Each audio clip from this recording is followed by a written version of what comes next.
पता नहीं, समझ में नहीं आ रहा है कि वीडियो कैसे शुरू करूं और कैसे बनाऊं। कि इतने दिन से मेरा वीडियो बनाने का बिल्कुल भी दिल नहीं कर रहा। आज फ्राइडे है और 2 हफ्ते पहले फ्राइडे को ही 10 तारीख को मेरी दादी चली गई थी और कुछ भी मन नहीं कर रहा था। तबीयत भी खराब हुई इस बीच और दादी के वहाँ घर पे भी थे हम बहुत दिन और मन नहीं किया। मतलब पता नहीं, बहुत लो फील हो रहा है, बहुत लो सा लग रहा है, इसलिए मैं कुछ भी, मेरा मन नहीं कर रहा बनाने का और मैं नहीं बना रही थी। और बहुत सारे लोगों के मैसेज आ रहे थे कि आप वीडियो तो डालो, कम से कम वीडियो डालो, क्या हुआ। और पता है क्या, मतलब मैं ऐसा सोचती हूँ कि मैंने ब्लॉगिंग स्टार्ट की है तो मुझे सारी चीज़ें बतानी पड़ेंगी क्या यहाँ पे। लेकिन एक चीज़ है कि मैंने जहाँ से ख़त्म किया था बस मैं वहाँ से शुरू करना चाह रही थी, इसलिए मैंने ये वीडियो का बनाने का सोचा है। और आज फ्राइडे है ना, तो बस इसी टाइम मैं दादी के पास दोबारा हॉस्पिटल गई थी। मतलब मैं पहुँच गई थी इस वक्त। मैंने ना एक ब्लॉग बनाया था थर्सडे को दादी के साथ, आखिरी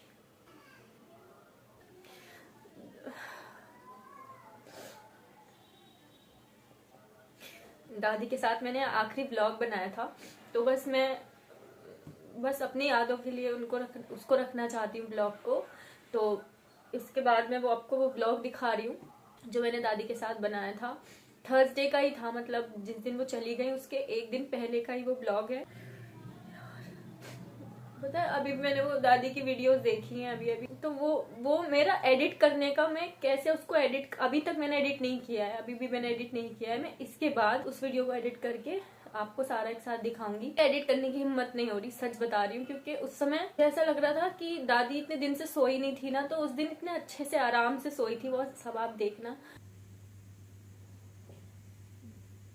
सुबह हो गई, रात तो काटनी भारी हो गई। मतलब वो राक्षस वाली बात बताई थी ना मैंने, वैसा कुछ हुआ हमारे साथ, लेकिन वो मैं नहीं बता सकती। यहाँ दादी से मिलते हैं। दादी खा रही है सेब, खाओ खाओ। दादी का चेहरा कितना चमक रहा है ना मेरी। मैंने वेट टिश्यू से साफ किया है तो एकदम चमक रहा है। अभी चोटी बांधूंगी। खाओ सेब। अच्छा नहीं है कि अच्छा नहीं है। चीकू ही काट दूं फिर एक बार। चीकू खा रही हैं, चीकू पसंद आया था तो रुको चीकू काट के देती हूँ। अब दादी की शायद आज छुट्टी हो जाएगी और कल से अच्छा वो बराबर वाले बेड। आज नींद नहीं आती भाई, और रात को तो जो वो हुआ है ना बहुत गंदा है। राक्षस आया था एक। हाँ दादी ये थोड़ा थोड़ा खाओ, पता है कितना फायदा देगा। चलो शाबाश, चोटी बांध देती हूँ दादी की।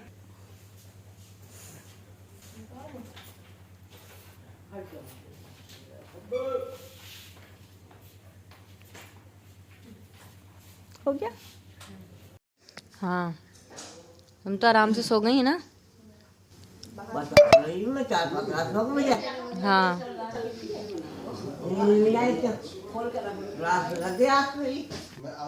आराम से सोई ना रात में, एकदम बढ़िया लग रही है दादी, टिप टॉप। स्किन देखो। हाँ अच्छे से बोल रही हैं हम। चलो ठीक है। अच्छे लोग तो हमेशा ही याद रहते हैं। बोल रही हैं तो ये अच्छी बात है।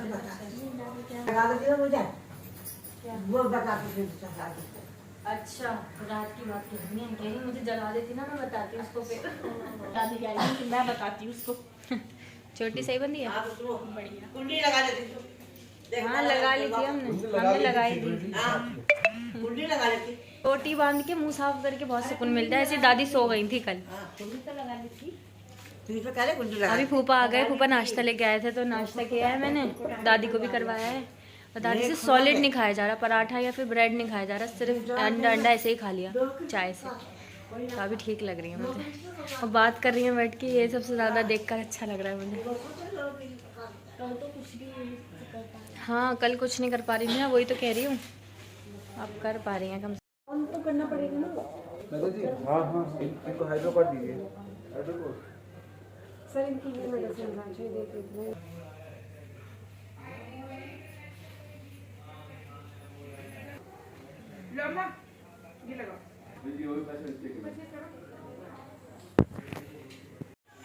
अभी दोपहर का 1:30 बज गया और कभी कभी मतलब ऐसा हो रहा है दादी को कि बार बार सांस फूल रही है, फिर ठीक हो जाती है, फिर ठीक हो जाती है, फिर ऐसी हो जाती हैं। अभी फूफा आ गए थे सुबह ही, फिर फूफा ने नाश्ता वाश्ता लेकर आए थे, नाश्ता वाश्ता करवाया।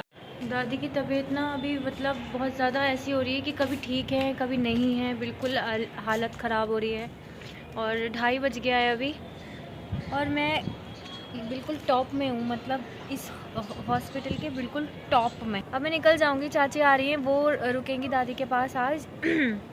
मतलब नींद भी पूरी नहीं हुई, रात भर से मैं जगी हुई हूँ, बहुत थकावट भी है बॉडी में। मतलब घर मैंने मुँह भी नहीं धोया है यहाँ पे, मैंने सोचा कि घर जाऊँगी ना तो घर जाके अच्छे से फ्रेश होंगी, तब मेरी थकान थोड़ी दूर होगी। और दादी की हालत ना सुबह बिल्कुल ठीक हो गई थी, मतलब जैसे सोकर उठी, उनकी नींद पूरी नहीं हो रही थी, 4 दिन से वो सोई नहीं थी, तो उनकी नींद पूरी हुई तो वो अच्छा फ्रेश फील कर रही थी। फिर अचानक से हार्ट बीट फिर से बढ़ गई, फिर से सांस फूलने लगा। पता है कि मतलब मैं ना ऐसे ब्लॉग्स नहीं दिखाना चाहती जिसमें मैं कुछ दुख दिखा रही हूँ या फिर ऐसा कुछ दिखा रही हूँ, लेकिन जो चीज़ें चल रही हैं मेरे साथ तो शेयर करती है, लेकिन मैं करना नहीं चाहती ऐसी चीज़ें जो मतलब समझ रहे हो, दुखी वाली चीज़ें नहीं दिखाना चाहती।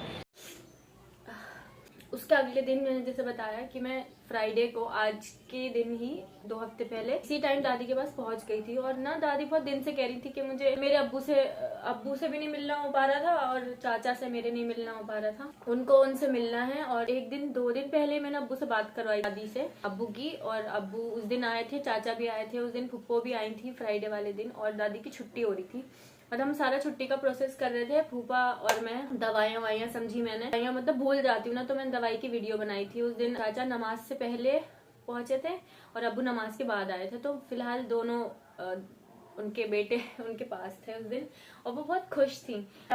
मेरा बच्चा ऐसे ऐसे बात कर रही थी। अब्बू बता रहे थे दादी को कि सीढ़ियाँ चढ़ के आया मैं, 7वीं मंजिल पे थी दादी एडमिट, लिफ्ट चलानी नहीं आती, तो दादी ने कहा कि मेरा बच्चा ऐसे नहीं करना, मेरा बच्चा ऐसे मत कर, ऐसे कुछ कर रही थी। कुछ अलग ही दिख रहा था दादी का प्यार, मतलब अपने बेटों के लिए। उस दिन फुप्पो भी आ गई थी, चाची भी थी, मेरा भाई, कजन मेरा भाई था, फरमान भी था वहाँ पे, मैं भी थी, हम सब थे मतलब उधर। और हमें नहीं पता था दादी का मतलब आखिरी दिन होगा वो। दादी को मैंने उस दिन खाना लेके गई थी, खिचड़ी दलिया खाया नहीं जा रहा था दादी से, तो फिर मैंने ना रोटी सिर्फ आलू से रोटी खिलानी चाहिए ना दादी को, तो वो मतलब इतनी मिर्च लग रही थी उन्हें उस समय, मतलब बिल्कुल फीके खाने से भी उन्हें मिर्च लग रही थी, तो हल्का सा एक आलू तोड़ के उनको एक छोटे से निवाले से रोटी के साथ खिलाया ना, तो उन्होंने वो भी नहीं खाया और उन्होंने मतलब मैंने उनसे मुंह से ले लिया कि मैं फेंक दिया मैंने उसको, और फिर मैं उनको पानी पिला के रोटी दही से खिलाई और उन्होंने इतना टुकड़ा रोटी का मेरे हाथ से दही से खाया उस दिन। खाना खा के फिर छुट्टी का प्रोसीजर सब बताया डॉक्टर ने, कि कुछ बता रहे थे डॉक्टर, छुट्टी कर भी रहे थे, लेकिन मेरा मन नहीं था कि दादी की छुट्टी हो, क्योंकि दादी की तबीयत मुझे बिल्कुल भी ठीक नहीं लग रही थी उस समय। डॉक्टर्स ने मुझे बताया जो भी कुछ हो रहा है ना, वो जो बीच में 2 दिन दवाइयाँ बंद हुई है ना, उसकी वजह से हो रहा है। जो भी हमारी तरफ से कीमो लगी थी उसकी वजह से उल्टी जो दस्त है वो सब कंट्रोल हो गए, उसके लिए फिलहाल कुछ नहीं करना है। आपको एक चीज़ जो बहुत पक्के से करनी है, वो करनी है कि जीबी पंथ में दिखाना है। जीबी पंथ में दिखा के वो दवाइयाँ रेगुलेट करते हैं, किस हिसाब से वो करनी है, ठीक है। कीमो झेल पाती है, कितनी झेल पाती हैं, इनको आधी कीमो लगानी है नहीं लगानी है, उनकी उम्र को देखते हुए और इनकी जो बीमारी है, इनको दिल में एक बीमारी है जिसमें एक छेद होता है, वो छोटा हो रखता है, ठीक है, इसको मिट्रल स्टेनोसिस है ना, हाँ, तो उस बीमारी के साथ खतरा थोड़ा और ज़्यादा रहता है। मैं आपको बता रहा हूँ सीधी बात जी, हम यहाँ पे ऑन्कोलॉजी में कीमो लगाए थे। कीमो की साइड इफेक्ट होती है वॉमिटिंग, डायरिया। तो वॉमिटिंग इनको पहले से जो हो रही थी वो कीमो की साइड इफेक्ट थी, इसीलिए हमने एडमिट किया था उसको मैनेज करने के लिए। लेकिन हमें पूरा इन्फॉर्मेशन नहीं था कि पेशेंट को हार्ट डिजीज़ भी है और बहुत दिनों से वो मेडिकेशंस में है ना। इनको बचपन में र्यूमेटिक हार्ट डिजीज़ जो हुआ था उसी की साइड इफेक्ट होती है माइट्रल स्टेनोसिस एडल्ट एज में, अभी वही चल रहा है, छोटा हो जाता है ना। तो अब उसके लिए आपको कार्डियोलॉजिकल ओपिनियन लेनी है, जीबी पंथ में जाना है, उनको दिखाना है। हम यहाँ से डिस्चार्ज कर रहे हैं, इसका मतलब ये नहीं है कि अगर रात को इनको जैसा इमरजेंसी जाना है, मैं यही आपको समझा रहा हूँ। हमको लेकर आना है, हाँ जी, इमरजेंसी जाना है जीबी पंथ में, कार्डियोलॉजी में। वो जो पर्चे हैं ना दिल वाले, वो लेके जाने हैं। जो दिल वाली जो चीज़ है उसका मैं आपको दिन में यही कह रहा हूँ कि हमारे यहाँ पे विभाग नहीं है, हमें उस चीज़ की नॉलेज, तो हमें वहाँ लेके जाना है,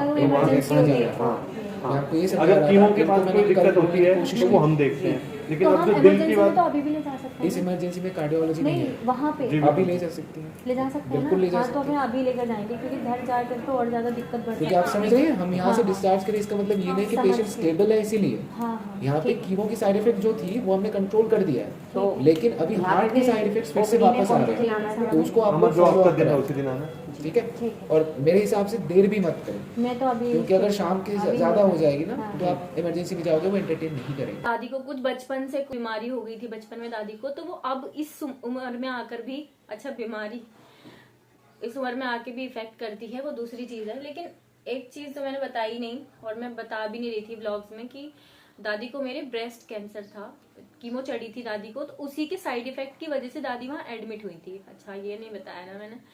हाँ, तो उसी के साइड इफेक्ट हो गए थे, दादी को लूज मोशन और वोमिटिंग हो रही थी बहुत ज्यादा, तो इसलिए दादी एडमिट हुई थी वहाँ पे।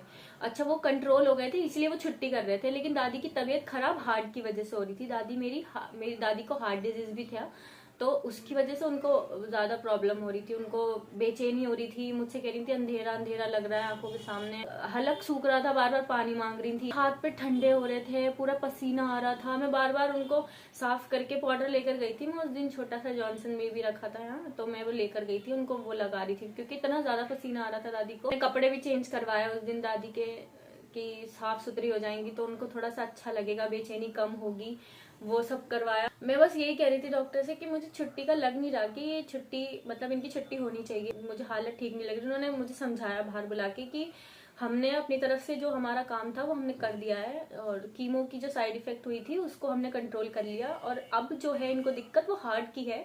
डॉक्टर ने बताया कि उनको कुछ हार्ट की परेशानी बचपन में भी हुई थी, तो वो अब ज्यादा इफेक्ट कर रही है इस उम्र में आके। दादी 70 साल की 70 की तो नहीं थी पूरी दादी। हम अभी लेकर जाएंगे, फूफा, हम फूफो, चाची, अब्बू, चाचा, हम सब दूसरे हॉस्पिटल की तरफ चले गए। वहां से बहुत पास है वो हॉस्पिटल, मतलब पैदल का ही डिस्टेंस है, थोड़ी दूर पे है, तो फिर हम वहाँ चले गए। जीबी पंत हॉस्पिटल दिल्ली का। इमरजेंसी में गए तो उन्होंने मना कर दिया लेने से, और व्हील चेयर पे ना दादी बहुत अनकंफर्टेबल हो रही थी, तो उन्होंने मना कर दिया। तो फिर उन्होंने ऊपर की तरफ भेजा, कोई CCU 9 में ICU है वो, मतलब बहुत इमरजेंसी केस होते हैं वो वहां पे लिए जाते हैं, तो उन्होंने वहां पर भेजा। तो वहां पे भी लेने से मना कर दिया। उन्होंने कहा कि अभी डॉक्टर नहीं है, कोई डॉक्टर ब्रिजेश थे वो नहीं है, तो आप 1 घंटा बाहर वेट करो और फिर आना। तो हमने कहा कि मतलब बेचैनी हो रही है दादी को बहुत ज्यादा, उनको व्हील चेयर पे नहीं बैठा जा रहा, कोई हमें बेड मिल जाए तो हम दादी को लेटा दें। उन्होंने मना कर दिया कि नहीं ऐसा तो नहीं होता, आप जाओ बाहर वेट करो। डॉक्टर ब्रिजेश, मैंने बहुत ढूंढा, डॉक्टर ब्रिजेश तो कहीं नहीं मिले मुझे, वो कोई क्लास ले रहे थे वहां पे तब तक। तो सब सही था जब तक भी, एकदम सब नॉर्मल था। फिर 5 बजे की बात है, हमें 6 बजे तक वेट करना था 1 घंटा, तो 5 से 6 हमें वेट करना था। हम 5 बजे कॉरिडोर में वहाँ वेट करने लगे, बैठे थे, सारा सामान लेकर हम वहीं थे, क्योंकि हमें ऐसा लग रहा था कि अब दादी वहां से ना यहाँ शिफ्ट हो जाएंगी, तो सारा सामान अगर हम घर पहुंचा देंगे तो मतलब हम दादी को घर ही ले जा रहे थे। मैंने बोला दादी से कि तुम यहाँ आ जाओ, यहाँ इस घर में, तो उन्होंने मतलब हाँ कर दिया था कि चल हाँ मैं चलूंगी। और मैंने सारी दवाई भी समझ ली थी अपने अकॉर्डिंग कि बस मैं अब खिलाऊंगी दवाई दादी को, अब मैं ध्यान रखूंगी सारा, मैं यहाँ ले आऊंगी दादी को। हम सामान सब वहीं लेकर आ गए थे दूसरे हॉस्पिटल। पहले से उस CCU 9 में दादी को एडमिट होना था, पर वहाँ ले ही नहीं रहे थे। इनसे एफर्ट लगा रहे थे कि दादी को वो बेड मिल जाता ना तो दादी बहुत अच्छी, मतलब बहुत रिकवर कर जाती। वो हम लोग बाहर वेट करने लगे, 5 बज रहे थे, 5 से फिर चाचा और फूफा मेरे और फरमान मेरा भाई, वो नीचे चले गए तीनों किसी काम से, और फुप्पो, मैं, चाची, हम दादी के पास थे। हम कोई हाथ दबा रहा था, कोई पैर दबा रहा था, दादी की कमर में भी दर्द हो रहा था, बैठा नहीं जा रहा था व्हील चेयर पे, और मैं ना पाउडर लगा रही थी पीछे उनके पीठ पे बहुत पसीना आ रहा था बहुत, और पानी, इतने प्यास लग रही थी उन्हें बहुत ज्यादा। उस दिन अम्मी भी गई थी हॉस्पिटल, और अम्मी बस आ गई थी, मेरे साथ गई थी, तो मुझे छोड़कर आ गई थी कि अब मैं दादी के पास रुकूंगी। और हाँ, मैं सारा सामान पैक करके गई थी उस दिन, पूरा बैग लेके गई थी कि अब मैं दादी के पास से नहीं जाऊंगी, क्योंकि जिस दिन मैं दादी के पास से आई थी ना वापस, तो उन्होंने मुझे मना किया था कि तू मत जा। मैंने बताया भी था शायद वीडियो में कि तू मत जा, फिर भी मैं आ गई थी क्योंकि मैं बहुत थकी हुई थी। वहाँ पे 5:30 बज गए, और वो ना एकदम बहुत ज्यादा पसीना आने लगा, बेचैनी होने लगी 5:30 बजे तक। और एकदम फूफा और चाचा आए ना, तो दादी एकदम, उनको पूरा बॉडी शिवर कर, मैंने कभी नहीं देखा कि हार्ट अटैक कैसा होता है, तो पहली बार मैंने देखा। और पूरा बॉडी उनकी शिवर करने लगी एकदम से, और पूरे दादी ऐसे, मतलब दोनों हाथ और ऐसे पैर नीचे को गिर गई व्हील चेयर में बैठे बैठे, और एकदम से फूफा भाग कर आए कि अरे ये क्या हो रहा है, इन्हें लेके भागो। तो हम आईसीयू की तरफ दोबारा भागे और मैं बहुत रोने लगी। मैं बहुत रोई और मैंने बहुत मतलब थोड़ा फूफा ने हम सब ने थोड़ा चिल्लम चिल्ली सी कर दी थी वहां पे कि अब आप देख लो इमरजेंसी केस है, आपने वेट करने के लिए कैसे बोल दिया बाहर, इनका तो है ही नहीं हालात कि ये वेट कर पाएंगी। मतलब वो हार्ट अटैक था दादी को 5:30 बजे। मुझे तो पता ही नहीं था कि क्या हुआ है। ले लिया उन्होंने, बेड पे ले लिया दादी को। वेंटिलेटर होता है बेड जो बहुत क्रिटिकल सिचुएशन में जिस पे लिटाया जाता है ना, वो बेड वेंटिलेटर पे उनको लिटाया। उनको पूरा मशीन लगाई, हम मतलब पूरा पर्दा कर दिया था, हमें बाहर भेज दिया था। सभी कांप रहे थे, एकदम रोने लग गए थे कि क्या हो गया अचानक। बाहर थे ना हम, जब लग रहा है मतलब एक तो दादी ने टेंशन भी ली। जब हम बाहर वेट कर रहे थे ना, कुछ लोग खड़े थे वहां पे, बहुत सारे अंकल आंटी, और ऐसे बात कर रहे थे वो कि यहाँ तो जो भी आता है, जो भी इन बेड्स पे आता है ना, वो जिंदा वापस ही नहीं जाता। ऐसे ही तो मैं एकदम रोने लगी। मैंने कहा प्लीज आप लोग ये बातें मत करो, क्योंकि कोई भी पेशेंट होता है ना, अगर उसके सामने उसकी बीमारी का जिक्र किया जाएगा या फिर उसको ऐसी चीजें शायद बताई जाएंगी, तो वो मुझे तभी 5 मिनट के अंदर ही दादी को हार्ट अटैक आ गया था।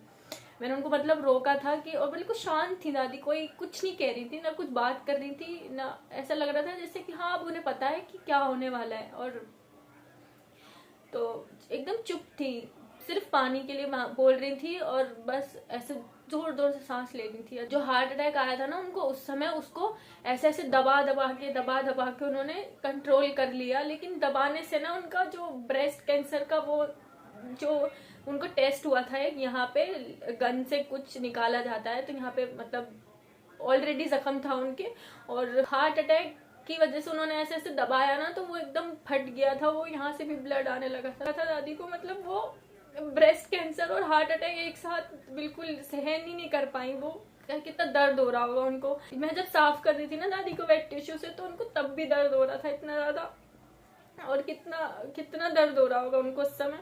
और उससे एक दिन पहले डॉक्टर कह रहे थे, जब उनका गला चिपचिपा कर रहा था, बंद हो रहा था गला और सांस लेने भी परेशानी हो रही थी, तो उन्होंने कहा छेद करना पड़ेगा गले में, इमरजेंसी हो गई। तो हमने मना कर दिया था, मतलब दादी को भी नहीं चाहिए था कि कोई ऐसा कुछ हो। लेकिन वहां पे पूरा उनका यहाँ पे छेद किया, उन वॉशरूम की नलकी डाली उनके, और उनके जांघ के पास एक छेद किया उन्होंने। हमें तो बाद में पता चला कि जब हमने देखा इतना सारा पूरा वो टेप टाप लगी हुई है, पट्टी शट्टी पता नहीं क्या क्या लगा हुआ था। दादी की धड़कन एकदम चल रही थी, बस वो हिल रही थी। मैंने, चाचा ने और फूफा ने मिलके दादी को जब उस पर लिटवाया था ना, वेंटिलेटर सब लगाने से पहले, तो दादी का वॉशरूम निकल गया था मेरे हाथ पे। मतलब मैं बीच से उठाया था मैंने दादी को, एक तरह से फूफा और चाचा। मतलब ये बताने की ना मेरी हिम्मत इतने दिन से हो ही नहीं रही है कि मैं कैसे जुटा पाऊँ ये हिम्मत, और फिर काम भी शुरू करना है, क्या करूँ। बहुत मुश्किल से मैं बैठी हूँ कि मैं ये वीडियो बना पाऊँ। मैं अब बैठ गई थी दादी के पास, और फूफा कह रहे थे कि अब इनको मतलब इसी बेड की जरूरत थी। इतने दिन से हम इतनी मुसीबतें झेल रहे थे, फूफा इतनी जद्दोजहद में लगे हुए थे कि वो आईसीयू वाला जो बेड है ना, CCU 9 का, वो जीबी पंथ में उन्हें मिल जाए तो वो बहुत अच्छी बात हो जाएगी। वो नहीं मिल रहा था, तो अब इतनी क्रिटिकल सिचुएशन हुई तो वो बेड उन्हें दे दिया गया है। और अब एडमिशन के लिए उन्होंने कागज बनवाने के लिए हमें भेजा, तो फूफा और मैं नीचे एडमिशन करवाने चले गए। दादी का एडमिट कार्ड बनता, उसके बाद उनको 27 नंबर बेड था, वहां पे शिफ्ट करते। वो हम एडमिशन कराने के लिए चले गए थे नीचे, फूफा और मैं एडमिशन करवा के हम जब ऊपर आए, उन्होंने कहा कि बस अब एक पर्सन रुक जाए इनके पास, बाकी सब आप लोग 5 बजे आपको मिलने का टाइम होगा। तो मुझे ऐसा लग रहा था कि अब तो ठीक हो जाएंगी दादी, क्योंकि अब यही चाहिए था दादी को, और अब ये मिल गया। और उस समय ना दादी मतलब ऐसे कांप रही थी, पूरा शरीर ऐसे हिल रहा था, और कुछ मुंह में लगाया हुआ था यहाँ पे, ऐसा वो नहीं मतलब अंदर मुंह के कुछ ऐसा गोल गोल सा लगाया हुआ था। तो ना बोल पा रही थी, आंखें भी बंद थी, बस हिल रही थी, बस ऐसे बॉडी कांपती है ना, शिवर करती है, ऐसे हिल रही थी। मैं दादी के पास बैठ गई थी, बाहर ले गए फूफा, सब बाहर बैठे थे, अब्बू, चाचा, फूफो, चाची, फरमान, सब लोग बाहर बैठे थे।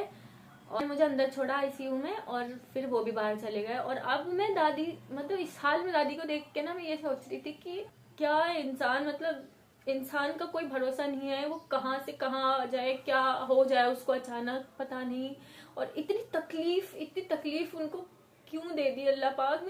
मैं इतना रो रही थी वहां बैठ के। फिर डॉक्टर ब्रिजेश जो थे वो आए, वो बार बार चेक कर रहे थे, अम्मा ऐसे हिला रहे थे उनको, और वो कहने लगे कि आप अब ऐसे नहीं करना चाहिए, आपने बहुत हंगामा किया यहाँ पे। तो मैंने उनको सॉरी बोला, मैंने कहा कि मतलब 1 घंटा उनसे वेट नहीं हुआ ना, आधे घंटे में उन्हें अटैक आ गया। उन्होंने पहले ले लिया जाता तो शायद उन्हें अटैक नहीं आता। तो उन्होंने कहा कि बेटा ऐसे नहीं करते, इतना हाइपर नहीं होना चाहिए, गलत बात है। तो फिर मैंने उनको सॉरी बोला और फिर वो चले गए, कह रहे कि कोई बात नहीं। ऐसे ऐसे हवा कर रही थी उन्हें और ऐसे सर सहला रही थी और दादी से बातें कर रही थी मैं। वो बोल तो नहीं पा रही थी पर मैं उनको ना कलमा पढ़वा रही थी कि दादी कलमा पढ़ो, दादी कलमा पढ़ो। और मैं दादी को ऐसे बोल रही थी कि दादी अब्बू भी बाहर हैं, फूफा भी हैं, चाचा भी खड़े हैं, फुप्पो भी हैं, सब लोग बाहर हैं और मैं भी हूँ यहाँ पे, कुछ नहीं होगा, तुम ठीक हो जाओगी, कलमा पढ़ो। ऐसे मतलब बात कर रहे थे ना, तो वो जो हार्ड वाला जो ऐसे ऐसे लाइन होता है ना, तो वो देख रही थी मैं। पिछले वाले दूसरे हॉस्पिटल में हमें बताया था कि 90 से अगर ये नीचे आ जाए तो हमें बताना है। वो तो बहुत कम था, वो 80,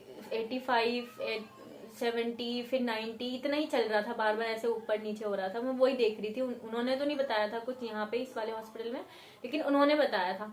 तो मैं वही देख रही थी कि इतना ज्यादा कम हो रहा है। और जब हम बात कर रहे हैं दादी से तो वो बढ़ रहा था। तो वही मतलब ऐसे हिला हिला के जब जा रहे थे डॉक्टर विजेश दादी से बातें कर रही थी तो वो ऊपर जा रहा था। तो मैं दादी को यही बोल रही थी, दादी कलमा पढ़ो, दादी पढ़ रही हो ना कलमा, ऐसे करके मैं बात कर रही थी कि शायद मतलब मुझे ऐसे ही बताओ, मुझे तो नहीं बोल पाओगी, ऐसे मुझे इशारों में या कैसे भी बताओ कि कलमा पढ़ रही हो। दादी ने ना ऐसे ऐसे ऐसे किया था, मतलब आईब्रो को ऐसे करके, मतलब मुझे लगा कि हाँ वो कलमा पढ़ रही हैं। एकदम से ना उनकी बॉडी जैसे वो हिल रही थी ना, मैंने बताया एकदम हिल रही थी, पूरी बॉडी ऐसे से कांप रही थी, वो एकदम हल्की होने लगी, एकदम हल्का हल्का हल्का। फिर मैंने वहां देखा ना तो वो 40, वो 30 ऐसे ऐसे आने लगा, 35, 20। मुझे इतना ज्यादा मैं सोच रही कि पता नहीं नॉर्मल होगा और कोई आ भी नहीं रहा अंदर। सारे जो डॉक्टर्स थे और वो थे वो तो बाहर खड़े हैं और एकदम से ना 15 हो गया वो। तो मैं एकदम बाहर भागी और मैंने वो डॉक्टर वहीं बैठे थे, तो मैंने उनसे कहा कि वो आप देखो ना वो 15 हो गए ना। कह रही क्या 15? तो मैंने कहा आप देखो ना, वो दादी एकदम हिल रही थी और अब एकदम हल्के हल्के हो।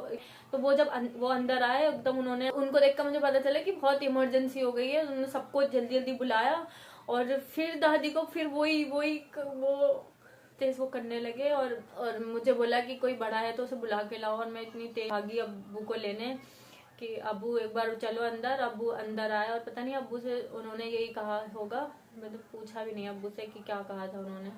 मुझे बाहर भेज दिया था और फुप्पो बस रो ही रहे थे बाहर बैठ, फूफा सब, चाचा अब्बू सब अंदर शायद गए। और जब हम फुप्पो के साथ में बाहर बैठी थी और फूफा एकदम रोते हुए बाहर आया और कहा कि दादी खत्म हो गई। और कि मतलब अभी तो मैं ऐसे कर रही थी पागलों की तरह कि अभी तो मैं बात कर रही थी उनसे, अभी तो मैं बात कर रही थी उनसे। फिर अंदर गई तो फिर खूब मतलब बहुत रोए, अब्बू भी बहुत रोए, चाचा फूफा ने गले लगाया मुझे, कह रहे बेटा तू बाहर जा। और दादी को वो वाइट कपड़े में पैक करने लगे और वहां पे डेथ सर्टिफिकेट उनका बनने लगा। और पता नहीं मतलब ऐसा लग रहा था कि इंसान जब तक जिंदा है ना, जब तक उसका अस्तित्व है दुनिया में, प्लीज उनकी कदर करो। आपके बड़े आपके दादा दादी हैं, आपके माँ बाप हैं, उनकी कदर करो जब तक वो जिंदा है।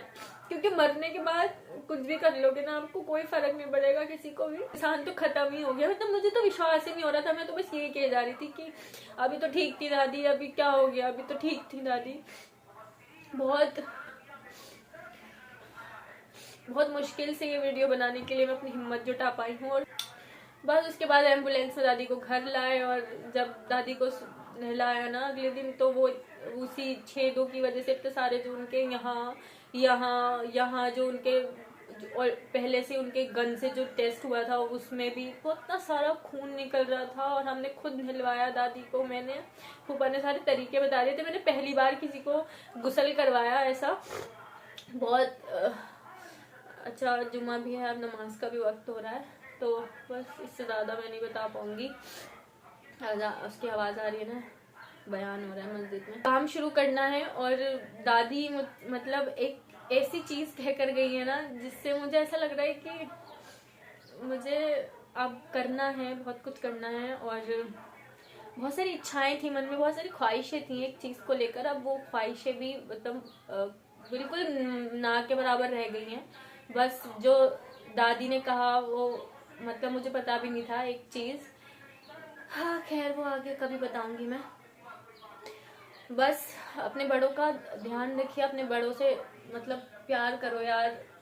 और उनका आखिरी वक्त में ना, सच में अभी वो गाना सुन रही थी मैं भूतनाथ मूवी का, कि मैंने जाते जाते जाना कौन है अपना कौन पराया। तो जब इंसान का आखिरी वक्त होता है ना तो उसको भी शायद समझ में आ जाता है। और जब दादी हॉस्पिटल में थी ना, आखिर मतलब इसी फ्राइडे को जुम्मे वाले दिन, तो ऐसे देख कर ना बात ऐसे कर रही थी, रुक जाओ, रुक, लिटरली ऐसे ऊपर देख के कह रही थी रुक जाओ। मैंने कहा रुक गई दादी, तो कह रही तू थम जा, मतलब मुझे कह रही थी तू थम जा, रुक जाओ।